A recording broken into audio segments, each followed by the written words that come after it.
दोस्तों, क्या आपको पता है छलावा किसे कहते हैं?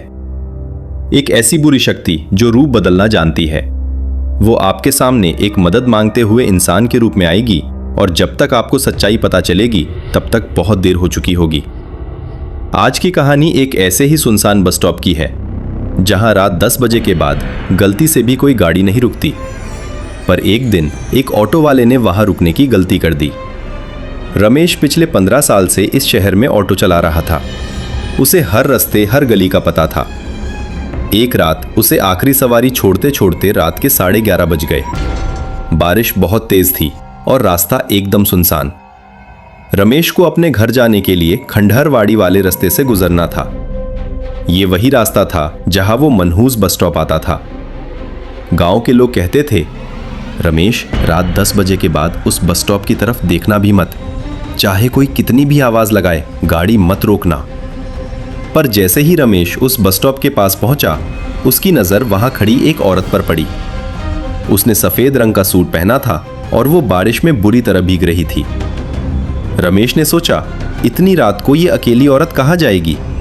इंसानियत के नाते उसने ऑटो रोक दिया। उसने पूछा, कहां जाना है मैडम? पर उस औरत ने कोई जवाब नहीं दिया और चुपचाप आकर ऑटो के पिछले हिस्से में बैठ गई। रमेश ने ऑटो आगे बढ़ा दिया, पर अब ऑटो आगे बढ़ने में ऐसे जोर लगा रहा था जैसे पीछे एक नहीं 10-15 लोग बैठ गए हों। ऑटो का वजन अचानक से बहुत बढ़ गया था। रमेश को अजीब सा डर लगने लगा। हवा एकदम बर्फ जैसी ठंडी हो गई थी। उसने डरते डरते आगे पूछा, मैडम, ठीक तो हो ना आप? पीछे से एक बहुत भारी और फटी हुई आवाज आई, हां, पर मैं मैडम नहीं हूं। रमेश के होश उड़ गए। उसने आगे लगे शीशे में देखा। पीछे सीट पर कोई औरत नहीं थी। सीट बिल्कुल खाली थी। लेकिन जब रमेश ने बाहर की तरफ गर्दन घुमाई तो उसने देखा कि ऑटो की छत पर एक बहुत बड़ा भयानक सा साया, जिसके हाथ पेड़ की डालियों जितने लंबे थे, वो ऑटो को ऊपर से जकड़ रहा था। वो कोई औरत नहीं, वो उस रास्ते का छलावा था। अगले दिन सुबह गांव वालों को रमेश का ऑटो उसी बस स्टॉप से कुछ दूर खाई के पास खड़ा मिला।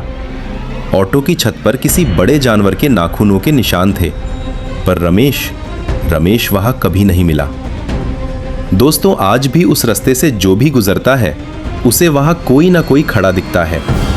अगर आप कभी ऐसी सुनसान सड़क पर रात को निकलें तो याद रखना, ऑटो में आपसे पहले कौन बैठा है आपको नहीं पता।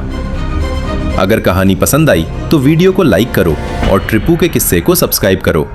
मिलते हैं अगले किस्से में।